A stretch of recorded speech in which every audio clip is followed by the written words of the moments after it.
All right, fellas. Firstly, I would like to say what an honor it is to be your 2021-2022 champion of the League of Extraordinary Gentlemen. Secondly, I would like to say all hail the King Hezbollah. And to get this started, I would like to kind of go back to the start of the year, kind of run down a little bit through the year, do some crazy trades, predictions, controversial things that may have happened. And then I'll give my final game thoughts, and then kind of give like a little winner speech at the end there. So I'm going to try to make it short. It kind of seems like this is going to be about a 10-minute video, so heads up. First, I would like to go back to my predictions after the draft. Who I predicted the 4 playoff teams that I thought would make it.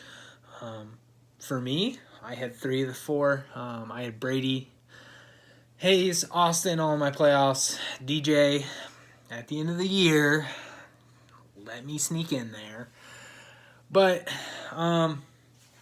just kind of give a little rundown of all the playoff teams. Brady's team was what seemed to be out of it with about 6 weeks to go. And then his team got extremely, extremely hot. Obviously, I didn't want to play him, but got extremely hot. And, caught on fire. A part of that, though, and why I wanted to talk about these controversial things, Chad traded Austin Eckler for CeeDee Lamb and Kyle Pitts. Brady beat Chad to make the playoffs at the last game of the season. Yikes. Brady's team got extremely hot after that trade. Rattled off, I think 5-6 is what it was. Good year for Brady. Just couldn't get past Austin in the semifinal. Next team is Hayes. Hayes seemed to be the lock for the number 1 seed after 8 weeks. I think he only had like 1 loss after 8 weeks. His team started extremely hot, extremely hot. And then at the end of the year just tapered off. Almost jumped off a cliff, it kind of seemed like. He started some inactive players in the playoffs. I don't know why that's not talked about more, but whatever. I'll talk about it later in the video. And then Austin. I said Austin's team was going to be in the playoffs at the start of the year because he drafted extremely well. I thought that he got the 2 best receivers in Adams and Tyreek, and then drafted extremely well at running back with Fournette, Montgomery, and Darrell Henderson. He also had Mark Andrews. He drafted extremely well. I was very impressed with his team all year. He also got very hot late. I don't think he lost for like the last month of the regular season. And put up some big numbers in those times too. With that being said, I have 2 kind of controversial things that happened that I would like to talk about. One, the first controversy happened the first day of the season at the draft. We went from an online draft to the first 2 rounds being offline. And for whatever reason, what happened with you idiots, you guys decided to pick people that were already picked, and then things had to be switched. And whether you like it or not, some people are slaves to those projections. So they look at those, and I can't remember who said it, but they went from 1st to like 7th. I think it was maybe Chase. And to start the season, everybody's a slave projection. They're like, oh, look how good my team is. But once you get into it, it definitely changes. But at the start of the season, that gives you some preseason hype. And then Chase's team goes from 1st to 7th. He's like, I was going to have such a good year. And then it's like, oh shit, what am I going to do? So that was kind of controversial. in a way. Didn't end up being a huge deal, but it could have if we didn't have as cool of a group. Lastly, for the controversials and the trades and predictions and all that, Jenner dropped James Conner, and he didn't win a game after he did it. L8 to end the season? Man. Jen, you got another beer mile to run, but don't worry, I'm not done with you. So we're going to go on to some questions. Chad asked, how will you handle the investigation in the Sit scandal? I said I would like you to know that was in my best interest of my team. Without any written rules or stated rules, it would be unfair to charge me with anything at the time that it occurred. At the end of the day, I did what was best for my team. At least I was paying attention up to the playoffs, into the playoffs, and eventually, luckily, winning the championship. Jenner asks, how does it feel that you would have lost to Brady? Should have been the first round matchup. Let me just state that I knew exactly what I was doing. I was not trying to play Brady in the first round. I thought that was quite obvious. At the end of the day, Brady and I didn't end up playing. And, you know, he was the hottest team in the league at that point, and I didn't want anything to do with him. So I put my team in the best position to win. And I won.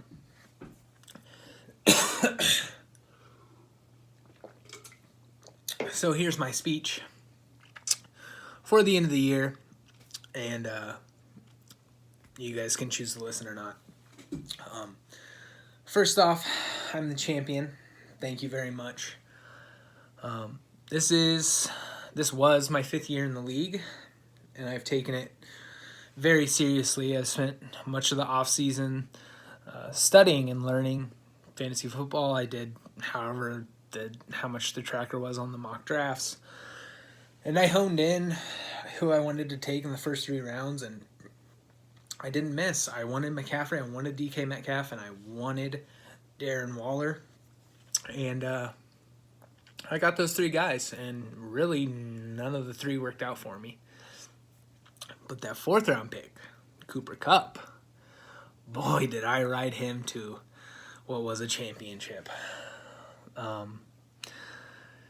But, you know, I rode the Rams to a championship, but I did it being patient and understanding where I wanted my team to go.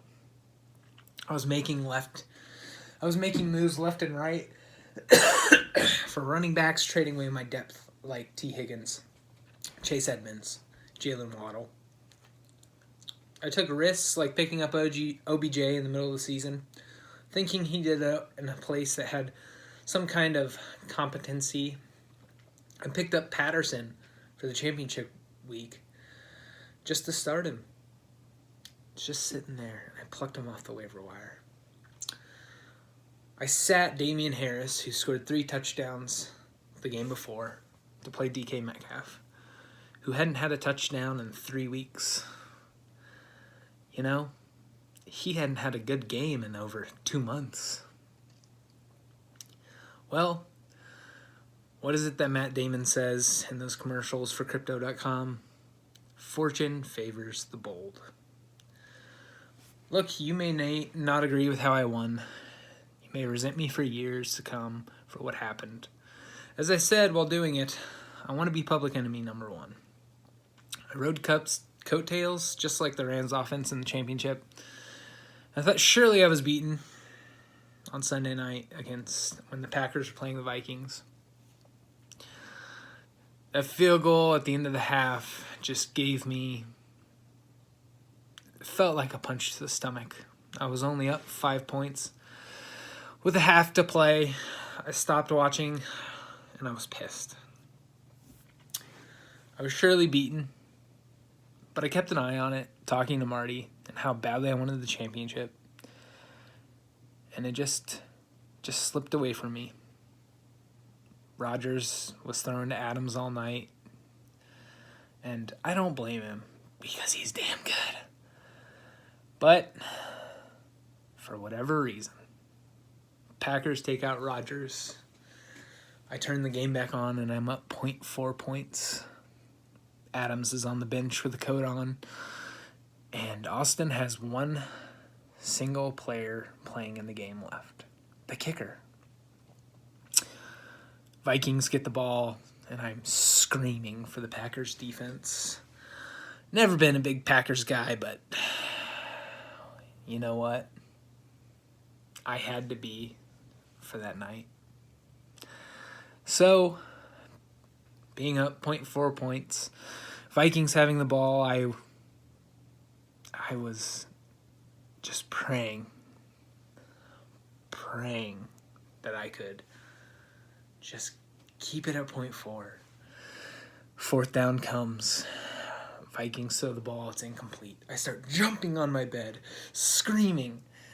Marty cheering in the background. For me, even though she hates fantasy football, she knows how much it means to me. I sat back down with my head in my hands, and I cried some happy tears. This is, again, by far the most competitive league I've ever been in.